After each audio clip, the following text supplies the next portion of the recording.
Hello my friends, I want to welcome you to our channel, which will help you fall asleep easily and with benefit. Share with us where you're watching from right now and what time it is for you. And while you're writing, I'll begin. Nice to see you in this warm space where legends share their mysteries in the night's quiet, offering a chance to rest and travel to distant times. Today, we embark on a grand journey across centuries and distances, dedicated to the 7 amazing creations of antiquity and the 7 modern wonders of the world. These structures, created by people from the colossal tombs that have stood for centuries in the desert, to the glittering monuments that still stir minds today, tell of the talent of architects, the mysteries of cultures, and the enduring desire to create something eternal.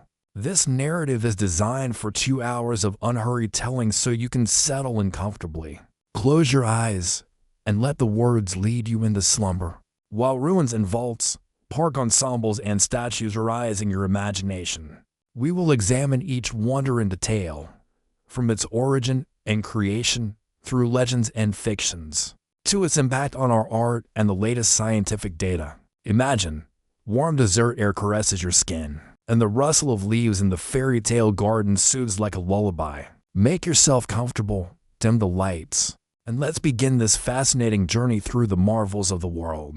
The Great Pyramid of Giza, the only surviving wonder of antiquity now. About its dimensions, they are impressive even today. Originally, the pyramid rose 146.6 meters, taller than many medieval European temples, and remained the world's tallest structure for over 3,800 years, until the construction of Lincoln Cathedral in England around 1300 AD now. Due to weathering and the loss of its outer layer, its height is roughly 138.5 meters. Its base is a square with a side of 230.3 meters, covering an area of over 5 hectares, comparable to 10 football fields.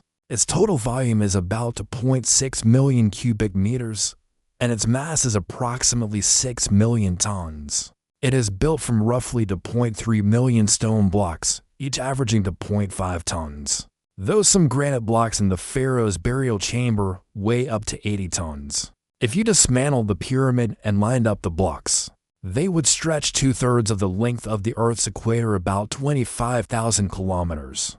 Construction materials came from various sources. The main stone is nummulitic limestone from local quarries on the Giza Plateau, containing fossils of sea creatures, reminding us that this area was once a seabed.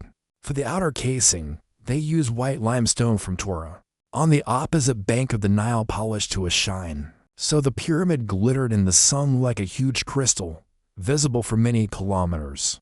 Granite for the inner chambers and sarcophagus was brought from Aswan, over 900 kilometers up the Nile. Transporting such massive loads is a separate puzzle.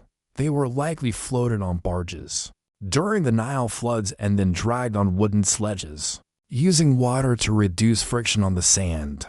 The pyramid's construction is the apogee of ancient Egyptian engineering, according to the ancient historian Herodotus, who visited Egypt in the 5th century BC. The construction took 20 years and the labor of 100,000 people. However, modern archaeologists, based on excavations, adjust this figure.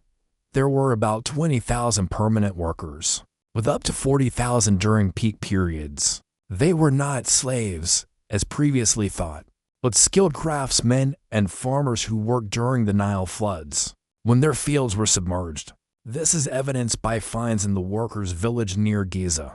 There were bread ovens, breweries, infirmaries, and even cemeteries with graves adorned with the names of work crews, such as Friends of Khufu or the Married Men of Menkaure. In 2013, Merer's diary was discovered, a papyrus from Wadi al-Jarf, dating to the 27th year of Khufu's reign, describing the delivery of limestone from Tura on barges under the supervision of official Merer. This confirms efficient logistics. Stone was delivered in for days, and workers were paid with bread, beer, and meat. How was it actually built? Hypotheses vary. The main one involves the use of ramps, straight, zigzag along the sides, or spiral around the pyramid. In 2018, a system of step ramps with posts for ropes, allowing blocks to be pulled up at a 20-degree angle, was found in the Hatnub quarry. Other suggestions include levers, rollers, and even water. Perhaps canals around the pyramid helped deliver materials. Blocks were cut with copper saws using abrasive sand, and water and sand were used for grinding to achieve a precise fit. The pyramid is oriented to the cardinal directions, with astonishing accuracy, a deviation of only 3 arc minutes and 38 seconds, possibly using astronomical observations, shadows from Anoman, or stars like Polaris. The pyramid's internal structure is like a labyrinth of mysteries. The entrance is on the north side, 18 meters high, leading to a 105-meter-long descending passage at a 26-degree angle, cut into the bedrock. Then comes an ascending corridor leading to the Grand Gallery, an impressive sloping hall 47 meters long, 2 meters wide, and 8.6 meters high, with ceilings that narrow upwards. From there, it leads to the pharaoh's burial chamber, a room 10.5 by 5.2 meters, lined with red granite with a sarcophagus of the same material. But empty Khufu's mummy has never been found, likely stolen in antiquity. Above the chamber are 5 relieving chambers to distribute the load and prevent collapse. Inscriptions with Khufu's name were found there, confirming its authorship. Below is the Queen's Chamber, 5.7 by 5.2 meters, with a niche for a statue and 2 shafts angled upward. These shafts, discovered in 1872, were first thought to be ventilation, but are now linked to rituals. They are aimed at celestial bodies like Sirius the goddess Isis, and Orion's belt Osiris, helping the pharaoh's soul ascend. There is also an underground chamber, carved into the rock at a depth of 30 meters. But unfinished, perhaps the original plan was changed. Between levels is a well or shaft connecting the gallery to the underground corridor, which, according to tales, was used by robbers. In 1954, Khufu's solar boat was found, a 43.6-meter-long wooden ship of cedar, dismantled into 224 parts in a pit south of the pyramid. It symbolized the pharaoh's journey through the afterlife, and is now exhibited in the Grand Egyptian Museum. A second boat was discovered in 1987, but has not been fully extracted. Myths and legends shroud the pyramid thickly. The ancient Greeks believed it was built by slaves, but excavations have refuted this. The workers were free and proud of their labor. Some esotericists see encoded knowledge in its dimensions, the ratio of the base perimeter to the height supposedly equals to pi, and the proportions correspond to the golden ratio. Those scholars debate whether this is coincidental. There are theories about the pyramid as an observatory or an energy device, but they are unproven. Arabic legends from the 12th century speak of treasures inside, including mummies and star charts. But when Caliph al-Ma'mun breached a tunnel in the 9th century, only an empty sarcophagus was found. Modern research reveals new secrets. The Scampi Pyramids project, begun in 2015, uses molten tomography, cosmic rays penetrating stone to skin the pyramid without destruction. In 2017, a big void was discovered above the Grand Gallery, a cavity at least 30 meters long and 8 meters wide, possibly another chamber or a relieving structure. In 2023, a hidden corridor was found on the north side, a horizontal tunnel 9 meters long with a chevron shaft ceiling, likely intended for weight distribution or to conceal something larger. Research showed it is blocked, and there may be additional space behind it. And in 2025, discoveries shook the world using radar and synthetic aperture radar soar with satellites and seismic vibrations. A huge underground complex was found beneath the Giza Plateau. A team from Italy and Scotland, including Corrado Malonga and Filippo Biondi, announced structures at depths of up to 600 meters wide, as deep as the Eiffel Tower, extending up to 2 kilometers. This includes 8 vertical cylindrical shafts, each about 640 meters deep, surrounded by spiral paths leading to 2 cubic structures with 76 meter sides. and 5 multi-level buildings connected by passages. The cylinders are located beneath each of the 3 pyramids, possibly as entrances. Some sources call this an underground city with symmetrical architecture, but this is controversial. Egyptian officials, including Zahi Hawass, dismiss the finds as unverified.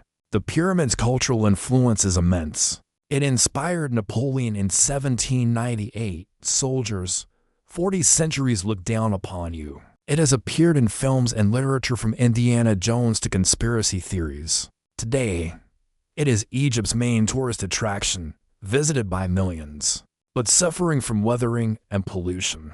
Archaeologists like Mark Linner continue excavating the lost city of workers. In 2020, a lost fragment of the casing was found in Aberdeen Museum, dated to 1309 for BC, possibly recycled material. The pyramid reminds us of human talent. How 4,500 years ago, people created an eternal monument that has outlasted empires. The Great Pyramid of Khufu remains not only an engineering triumph of the ancient Egyptians, but a symbol of human endeavor. The Hanging Gardens of Babylon, a legendary oasis in the sky. The name Hanging Gardens of Babylon is a Greek interpretation. Semiramis was a legendary Assyrian queen, Shamaramet, who ruled in the 9th century BC. But historians believe the Greeks confused her with Ametis or simply attributed the gardens to a more famous figure.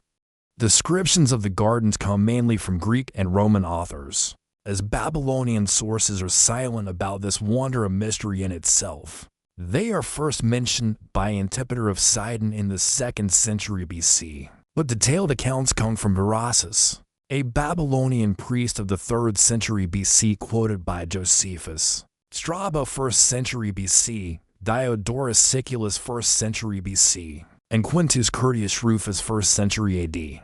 They describe the gardens as a multi-tiered structure resembling a mountain, with terraces rising to a height of about 25 meters like a 7-story house. Each terrace was supported by vaulted arches and columns made of fired brick, with a thick layer of soil up to 3 to 4 meters deep piled on top so large trees could take root. Imagine the lower level, a wide platform, perhaps 120 by 120 meters, with fountains and ponds fed by water from the Euphrates. Higher up, smaller terraces planted with exotic plants, palms, cypresses, fig trees, roses, lilies, and even orchards, hanging because plants cascaded over the edges of the terraces, creating the illusion of a forest floating in the air. To prevent water seepage, the terraces were covered with layers of bitumen, natural asphalt from Mesopotamia, lead plates, and reeds, advanced waterproofing for the time. The gardens were integrated into the royal palace or even the ziggurat at Ameneki, the prototype of the biblical Tower of Babel, making the entire complex a symbol of the king's divine power. The irrigation system was perhaps the most impressive part. Water from the Euphrates was lifted to upper levels using mechanical devices, Archimedes screws, spiral pumps, chain lifts with buckets, or water wheels powered by slaves, animals, or even wind. Strabo describes water cascading down, creating coolness and humidity in the hot climate. The total volume of water needed for irrigation could reach thousands of liters per day, a true engineering achievement in a region with little rainfall and summer temperatures exceeding 40 C. Construction likely took years and required the labor of thousands of workers, including gardeners from across the empire who brought seeds and saplings from Persia, India, and even Egypt. Bricks for the terraces were fired in huge kilns, and plants were adapted to the local climate, a prototype of modern hydroponics. But here is the main intrigue. Did the gardens actually exist? Archaeological evidence is ambiguous. German archaeologist Robert Koldewey, excavating Babylon from 1899 to 1917 under the German Oriental Society, found massive walls, the Ishtar Gate with glazed bricks now in Berlin's Pergamon Museum, and ruins of Nebuchadnezzar's palace. He identified a vaulted room as a possible foundation for the gardens with water channels, but found no traces of terraces or plants. Later excavations in the 1930s and 1950s by Iraqi archaeologists, and post-war research in the 1980s under Saddam Hussein, who even tried to reconstruct Babylon, also yielded no direct evidence. From 2003 to 2011, after the invasion of Iraq, international teams, including UNESCO, surveyed the site, but war and looting damaged much. Alternative theories are gaining strength. In 2013, British Assyriologist Stephanie Daly of Oxford University suggested the gardens were not in Babylon but in Nineveh, the capital of Assyria, under King Sennacherib ruled 705 to 681 BC. Her arguments are based on Assyrian reliefs from Nineveh now in the British Museum, depicting tiered gardens with aqueducts, trees, and even exotic animals. Sennacherib boasted in inscriptions, "I created gardens like the mountains of Amanus and planted all kinds of trees." He built a 150-kilometer aqueduct from Jerwan using stone arches, a technology preceding the Romans. Daly suggests the Greeks, conquering the region under Alexander the Great, confused Nineveh with Babylon and Semiramis with an Assyrian queen. This theory is supported by analysis of cuneiform tablets. Assyrian texts mention hanging gardens, but Act 2, while Babylonian ones do not. Recent research adds intrigue. In 2023, a team from Tel Aviv University and the Iraqi Museum, using satellite imagery and ground-penetrating radar, surveyed the ruins of Nineveh near modern Mosul and found traces of ancient channels and terraces beneath the soil. They suggest the gardens could have spanned 300 hectares with artificial lakes. In 2024, an article in the Journal of Near Eastern Studies proposed that hanging is a translation error. The Akkadian word mawalu means terraced, not hanging. In early 2025, a study published in All About History February issue by scholars from Cambridge University, analyzing new cuneiform tablets from the British Museum dated to the 7th century BC, concluded the gardens were likely in Nineveh and part of a large botanical complex of Sennacherib. This study, based on 3D modeling and climate analysis, suggests the gardens included rare plants from conquered lands, serving as propaganda of imperial power. However, Egyptologists and Mesopotamian scholars like Zahi Hawass or Irving Finkel argue, without direct excavations in Mosul, where conflicts continue, this remains a hypothesis. If the gardens existed in Babylon, their fate is tragic. After the city's conquest by the Persians in 539 BC, Cyrus the Great preserved its structures. But Alexander the Great in 331 BC planned restoration that never happened due to his death. Earthquakes in the 2nd century BC, erosion from the Euphrates, and neglect during the Parthian era could have destroyed them. Diodorus mentions that by the 1st century AD, only ruins remained. Alternatively, if in Nineveh, Ashurbanipal destroyed the city in 612 BC, and the remains are buried under modern Mosul, myths about the gardens are full of poetry. They symbolize Eden, the biblical paradise garden, possibly inspired by them. As Babylon is associated with the Babylonian captivity of the Jews and Persian tradition, Paradise's walled gardens evolved from this. The legend of Semiramis as a warrior and builder adds romance. She supposedly ruled for 42 years, conquering India and Egypt. In medieval Europe, the gardens were depicted in miniatures as symbols of luxury, and in the Enlightenment as examples of ancient engineering. Their influence is seen in the terrace gardens and fountains of Versailles under Louis XIV, or in modern hanging gardens like Singapore's Supertree Grove. Films like D.W. Griffith's Intolerance 1916 reconstructed them as grand sets, and in literature from Byron to modern fantasy. Today, the gardens are subjects of virtual reconstructions. In 2022, a UNESCO project using VR showed what they might have looked like, with 360-degree views of terraces and sounds of water. Tourists visit the partially restored ruins of Babylon, but the real search continues in Nineveh, where ISIS destroyed artifacts from 2014 to 2017. The restoration is now underway. In 2025, A new expedition with drones and AI analysis is planned to search for underground structures. The Hanging Gardens teach us how legends intertwine with history, and human imagination creates eternal wonders even from myths. The Hanging Gardens of Babylon remain shrouded in mystery, symbolizing the dream of paradise on earth. Their image is a hymn to human inventiveness and the pursuit of beauty, whether in Babylon or Nineveh. With this, we conclude the story of the second ancient wonder and move to the next. The Temple of Artemis at Ephesus, the greatest temple of ancient Greece. Now let's move to ancient Ionia, on the coast of the Aegean Sea, where the Temple of Artemis at Ephesus stood, one of the most prosperous cities of the ancient world. This temple, built around 550 BC, was dedicated to the goddess Artemis, patroness of hunting, the moon, and fertility, and was considered one of the most majestic structures of Greek architecture. Ephesus, located in modern Turkey near Selçuk, was an important trade center where routes from Asia to Europe crossed, and the temple became its heart, attracting pilgrims from across the Mediterranean. It was commissioned by the Lydian king Croesus, famous for his fabulous wealth, and designed by architects Chersophron and Metagenes of Knossos. Construction took about 120 years. Underscoring the project's grandeur, the temple was not just a sanctuary, but a symbol of power and piety. In art, from Rubens' drawings to films about Greek gods, Zeus symbolizes power and grandeur. The Olympic Games were revived in 1896, and the flame is lit at Olympia near the temple ruins. Modern research continues to reveal secrets.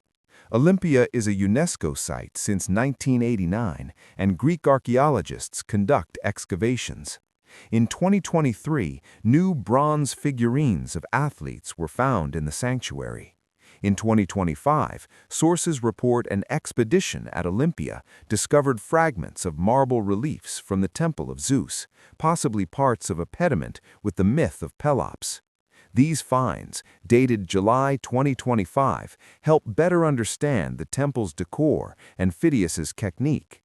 Additionally, in March 2025, a monumental tomb with gold artifacts, including a ring with Apollo, was found nearby, linked to the cult of Zeus. In June 2025, renewed excavations revealed bronze ruins and altars, enriching understanding of the sanctuary. Using ground-penetrating radar and drones, scientists study underground structures, possibly workshops or altars. The site attracts millions of tourists, with a museum housing pediments and metopes. The statue of Zeus at Olympia is an ode to the divine in human creativity, a reminder of the spirit of competition and harmony. Its loss is a loss for the world, but Olympia's ruins continue to inspire. With this, we conclude the story of the fourth ancient wonder and move to the next. The mausoleum at Halicarnassus, tomb of eternal love. Now we go to ancient Caria, on the southwestern coast of modern Turkey, where in the city of Halicarnassus, now Bodrum, stood the mausoleum, a majestic tomb built between 353 and 350 BC. This wonder was created in memory of King Mausolus, satrap of the Persian Empire, and his sister wife, Artemisia II, who commissioned it after his death, making it a symbol of eternal love and mourning. Halicarnassus was a prosperous port city founded by Dorians with a population of 10 to 20,000, where Greek, Persian, and Carian cultures mixed. Mausolus, who ruled Caria from 377 to 353 BC, strengthened the region, moving the capital to Halicarnassus and building walls, a theater, and a palace, making the city a center of Hellenistic influence in Asia. Antipater of Sidon included the mausoleum in his list of wonders for its beauty and scale, and the word mausoleum became synonymous with a grand tomb. The mausoleum was not just a grave, but an architectural masterpiece blending Greek, Lycian, and Persian styles. About 45 meters tall, like a 15-story building, it stood on a platform 38 by 32 meters, with a pyramidal roof topped with a quadriga, a chariot with 4 horses driven by Mausolus and Artemisia. The lower part was a podium with friezes depicting battles of Amazons versus Greeks and centaurs versus Lapiths, symbolizing civilization's triumph over barbarism. The middle tier was surrounded by 36 Ionic columns 12 meters high, between which stood statues of lions, riders, and mythical creatures, created by sculptors Scopas, Leochares, Bryaxis, and Timotheus, each responsible for one side. The upper tier, a pyramid with 24 steps leading to the marble quadriga. Inside was a burial chamber with sarcophagi of Mausolus and Artemisia, surrounded by altars and gardens. Pliny the Elder described it as suspended in air, emphasizing its airy construction. Construction was led by architects Sotiros and Pythias, using marble from local quarries and imported stone. Workers, including Greek masters, labored for years, and Artemisia, who ruled after her husband's death, died 2 years later without seeing completion, but builders finished the project in her honor. The mausoleum survived Alexander the Great's conquest in 334 BC, who admired it and left it untouched. It stood for 16 centuries, enduring sieges and earthquakes, until a strong earthquake in the 13th century destroyed the pyramid. In 1494, the Knights Hospitaller, building Bodrum Castle, used the mausoleum stones for fortifications, dismantling it almost completely. A legend recorded by Claude Guichard in the 16th century tells how the knights found the sarcophagi but left them overnight, only to find them looted by morning. Archaeological excavations began in the 19th century. In 1856, Charles Thomas Newton of the British Museum, guided by Vitruvius's descriptions, found the foundation and fragments. He extracted reliefs of the Amazonomachy, statues of Mausolus and Artemisia, now in the British Museum, and parts of the quadriga. In the 20th century, Turkish archaeologists continued, uncovering underground chambers and additional reliefs. Today, the site is an open-air museum with the foundation, models, and fragments included in UNESCO as part of Bodrum. Myths about the mausoleum are full of romance. Artemisia supposedly mixed her husband's ashes with wine and drank them to become his living tomb, emphasizing their bond. Mausolus, son of Hecatomnus, founder of the dynasty, made Caria semi-independent from Persia, and his tomb influenced the design of the Taj Mahal and Grant's tomb in New York. In literature, from Pliny to modern novels, it symbolizes eternal memory. Modern research has revitalized the site. Excavations in Bodrum continue, focusing on underground structures. In 2023, new battle reliefs dated to the 4th century BC were found. In 2025, Turkish archaeologists announced significant finds in western Turkey, including fragments in Bodrum, possibly related to the mausoleum. Research on the tomb of Hecatomnus in Milas, predecessor of the mausoleum discovered in 2010, continues, with new artifacts in 2025, like frescoes and sarcophagi, enriching understanding of the Carian dynasty. Using ground-penetrating radar and drones, scientists virtually reconstruct the mausoleum, making it available online. The mausoleum at Halicarnassus is a monument to love that transcended centuries, a reminder of how death inspires immortal creations. Its loss is a loss for the world, but Olympia's ruins continue to inspire. With this, we conclude the story of the 5th ancient wonder and move to the next. The Colossus of Rhodes, giant guarding the harbor. Now we sail to the island of Rhodes in the Aegean Sea, where at the harbor entrance stood the Colossus of Rhodes, a colossal statue of the sun god Helios. This wonder, built between 292 and 280 BC, was created by sculptor Chares of Lindos to commemorate the Rhodians' victory over the siege of Demetrius Poliorcetes, a Macedonian general, in 305 to 304 BC. Rhodes was a prosperous trade city with about 60,000 inhabitants, where three cities, Lindos, Camiros, and Iolasus, united in a federation. The Colossus symbolized freedom and the patronage of Helios, the god revered by the Rhodians as their protector. Philo of Byzantium described it as the greatest work in bronze, and Pliny the Elder marveled that few can embrace the statue's thumb with their arms, emphasizing its scale. The statue was huge, about 33 meters tall, taller than the Statue of Liberty without its pedestal. It depicted Helios standing, with a crown of rays on his head, holding a torch, or simply gazing into the distance, with legs possibly straddling the harbor entrance, though modern scholars debate this.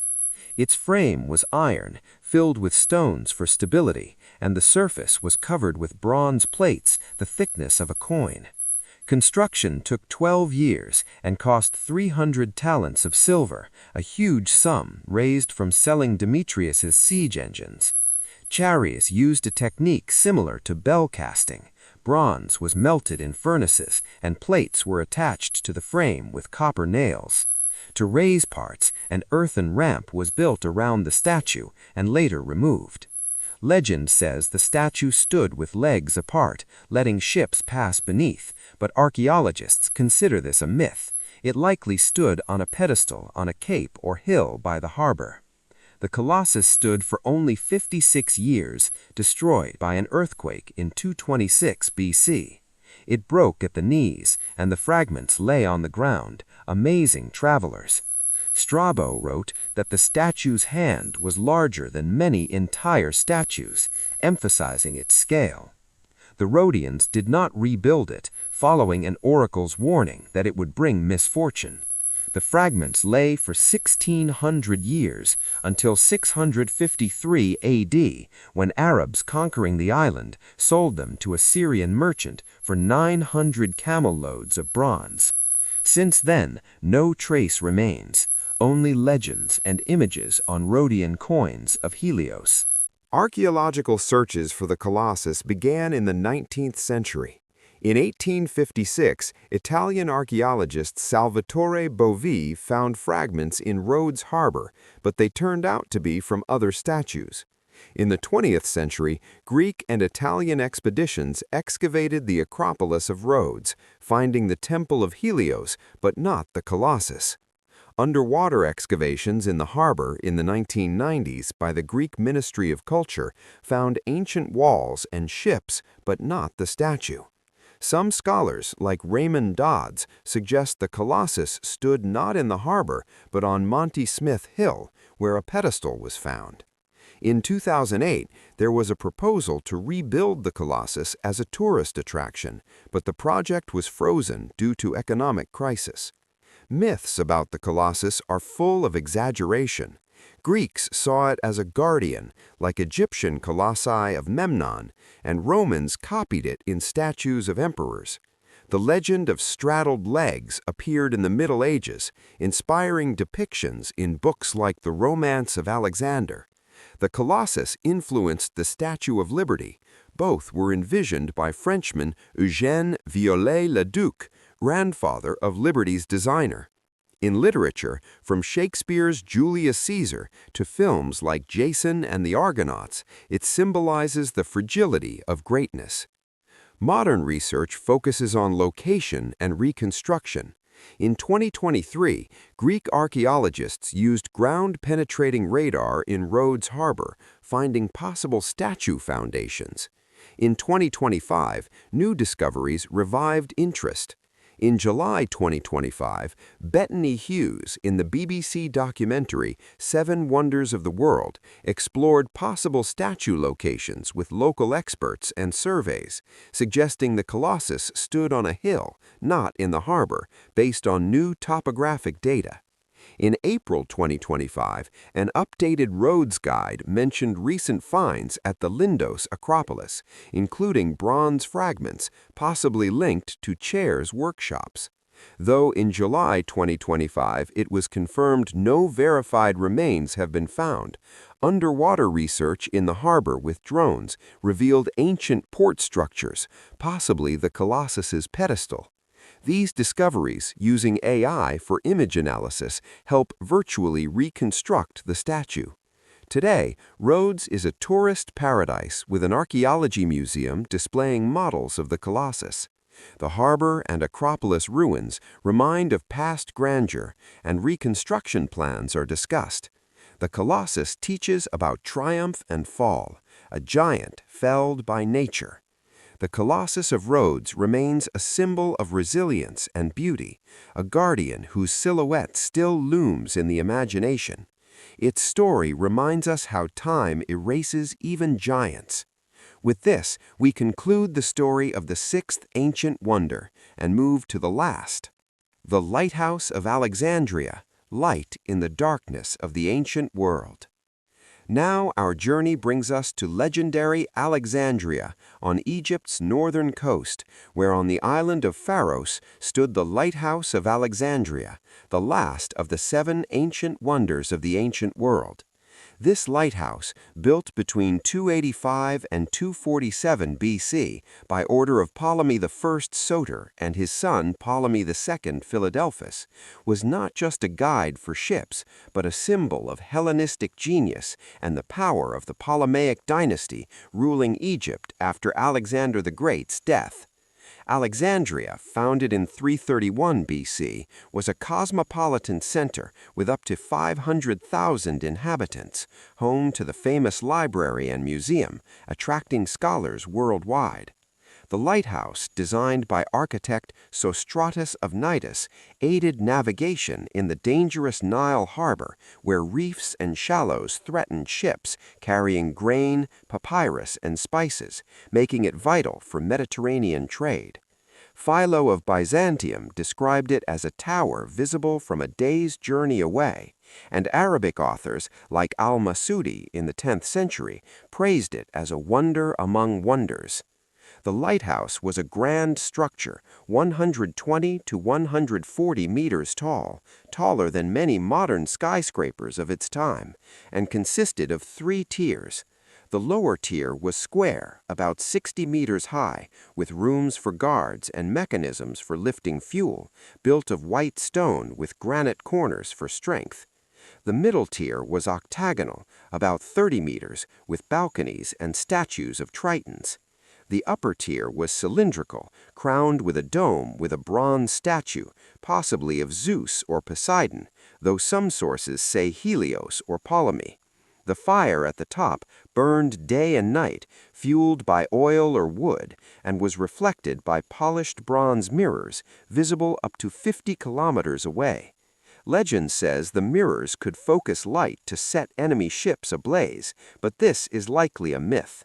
Construction took 12 years and cost 800 talents of silver, a huge sum, using ramps and cranes to lift blocks weighing up to 75 tons. Sostratus inscribed on the foundation, Sostratus, son of Dexiphanes of Cnidus, to the savior gods for the well-being of sailors. The lighthouse survived centuries, serving Romans, Byzantines, and Arabs. By the 14th century, it was in ruins, and in 1480, the Mamluk Sultan Qaitbay used its stones to build a fortress on its foundation.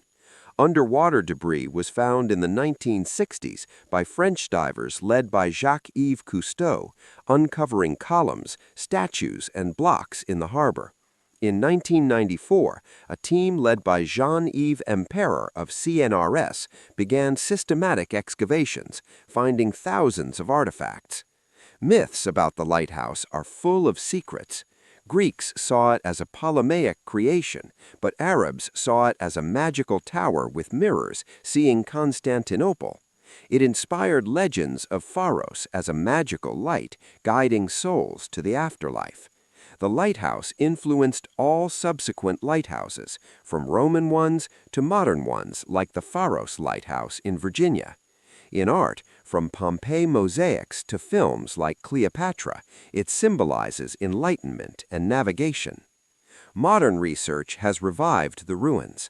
Underwater excavations in Alexandria Harbor continue, focusing on debris. In 2023, new granite blocks with hieroglyphs were found. In 2025, new discoveries shook the world. In July, a CNRS team raised 22 massive blocks from the seabed for digital reconstruction.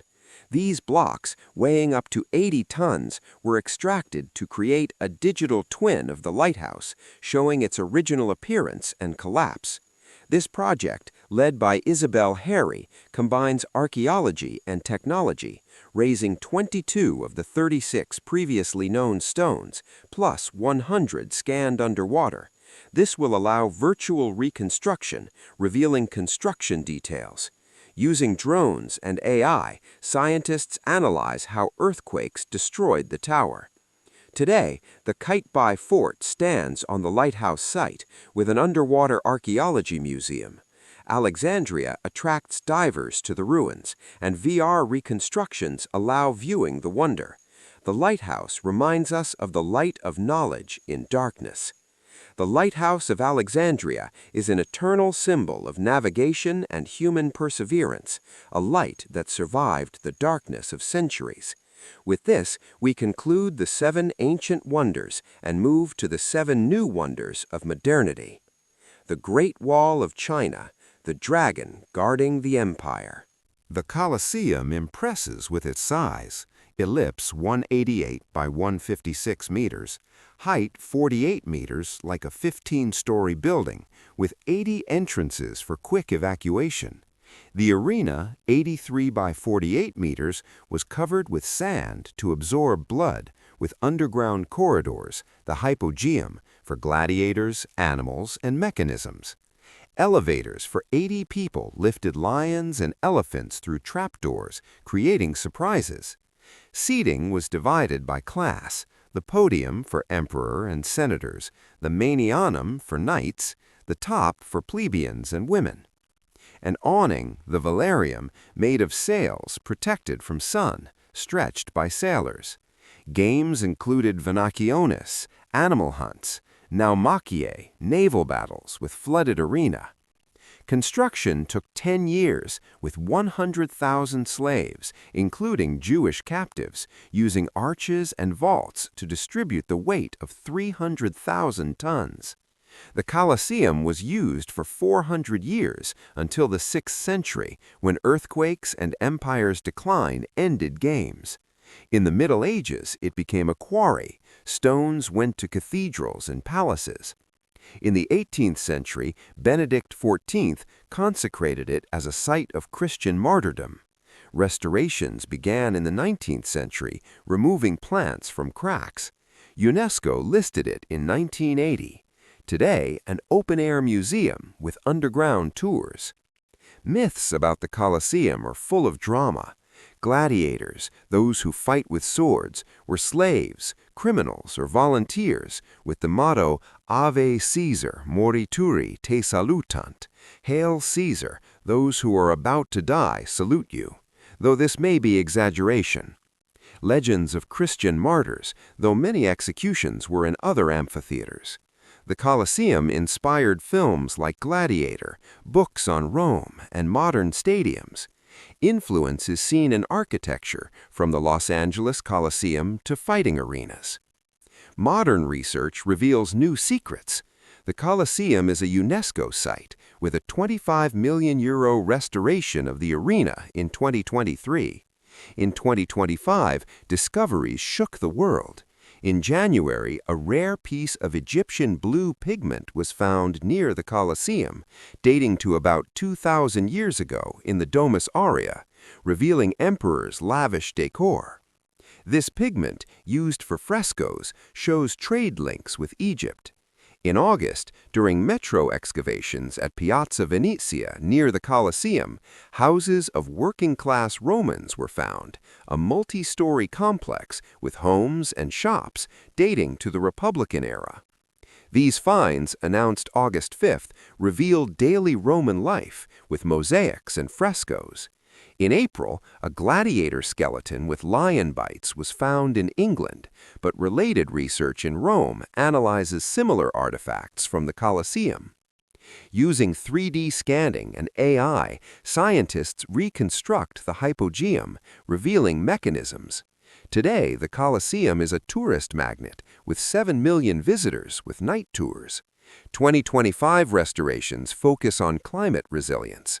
It reminds us of spectacles where life and death were shows. The Colosseum is an eternal arena, echoes of roaring crowds in its walls, a symbol of Rome's might. With this, we conclude the story of the sixth new wonder and move to the last. The Taj Mahal, Eternal Love Monument. Now, dear listeners, our journey ends in northern India in the city of Agra, where on the banks of the Yamuna River shines the Taj Mahal, the seventh and last of the 7 new wonders chosen by millions of votes in 2007. This white marble mausoleum, built between 1632 and 1653 by order of Mughal Emperor Shah Jahan in memory of his beloved wife Mumtaz Mahal, who died giving birth to their 14th child, is the pinnacle of Islamic architecture and a symbol of eternal love, where symmetry, marble, and gardens create an illusion of paradise on earth. Agra, in the 16th century, was the capital of the Mughal Empire, stretching from Afghanistan to Bengal, where Shah Jahan, grandson of Akbar the Great, ruled in an era of flourishing art and trade. The Taj Mahal, whose name means crown of palaces, was built as a tomb for Mumtaz, but also became the emperor's tomb, where their sarcophagi lie side by side in an underground chamber, though the visible cenotaphs above are empty to protect from robbers. The emperor spent the equivalent of 32 million rupees, a huge sum, equal to the empire's annual budget. The Taj Mahal impresses with its symmetry and beauty. Square plan, 55 meters per side, with a central dome 73 meters height, surrounded by 4 minarets, each 40 meters. The minarets slightly tilt outward, so in case of an earthquake they won't fall on the mausoleum. The facade is clad in white marble from Makrana, inlaid with semi-precious stones, jasper, lapis lazuli, onyx in pietra dura technique, forming floral motifs and Quranic calligraphy. The dome, inspired by Persian and Indian traditions, seems to float thanks to optical illusion. The Charbagh Gardens, 4 gardens, are divided by channels symbolizing rivers of paradise, with cypresses and fountains where water reflects the mausoleum, creating a mirror effect. The entrance gate of red sandstone is adorned with reliefs and calligraphy, and inside an octagonal chamber with a screen of carved marble, jolly, letting light through like lace. Construction was led by architects Ustad Ahmad Lahori and Ustad Isa, with 20,000 workers from India, Persia, and Turkey, including masters from Baghdad for calligraphy and Bukhara for inlay. Marble was brought on elephants from Rajasthan, stones from Afghanistan and China. The Taj Mahal survived centuries, but not without trials. After Mumtaz's death, Shah Jahan planned a black mausoleum opposite, but was overthrown by son Aurangzeb and imprisoned in Agra Fort, from which he gazed at his creation until death in 1666. In the 18th century, Jats and Marathas looted it, taking gold and stones, and the British in the 19th century used it for picnics. Restorations began under Lord Curzon in the 1900s, restoring its shine. In the 20th century, pollution from Agra factories yellowed the marble, leading to a green zone around. UNESCO listed it in 1980. Myths about the Taj Mahal are full of romance and tragedy. Legend says Shah Jahan cut off the hands of artisans so they couldn't repeat the masterpiece, but this is fiction. Another of a black Taj Mahal, supposedly visible in ruins opposite, but this is an optical illusion or garden remains. Some see Masonic symbols or Hindu motifs in its symmetry, suggesting it's a rebuilt Shiva temple, the Tejo Mahalaya theory refuted by historians. The Taj Mahal inspired poetry by Rabindranath Tagore, who called it a teardrop on the cheek of eternity, and music from Bollywood films to songs. Influence is seen in mausoleums, from Grant's tomb in New York to copies in Bangladesh. Modern research and restorations preserve its splendor. The Taj Mahal attracts 8 million tourists annually, generating millions of dollars, but suffers from pollution and crowds. In 2018 to 2023, cleaning with Multani Mitti, Fuller's Earth, removed yellowness. In 2025, discoveries and work continue. In June, the Archaeological Survey of India, ASI, detected a water leak in the main dome at 73 meters height using thermal scanning, leading to urgent restoration to prevent damage. This discovery, announced June 27th, showed a seepage point requiring roof and dome repair, using drones and experts for minimal intervention. In July, routine restoration of the dome and roof continued to preserve timeless beauty, with warnings to tourists about possible restrictions. Additionally, early year reports noted the Taj Mahal earned 297 crores in 5 years, confirming it as the most profitable monument, funding further work. Using 3D scanning and AI, scientists model erosion, revealing how marble changes color at dawn and sunset, from pink to gold. Today, the Taj Mahal is a UNESCO site, with restrictions on photography and shoes inside, lit by the moon on full moons. Tourists come at dawn to see mist over the Yamuna, creating a mystical aura. It reminds us of love that transcended time and the fragility of beauty. The Taj Mahal is an eternal monument of love, its domes like pearls in India's crown, whispering the story of Shah Jahan and Mumtaz Mahal.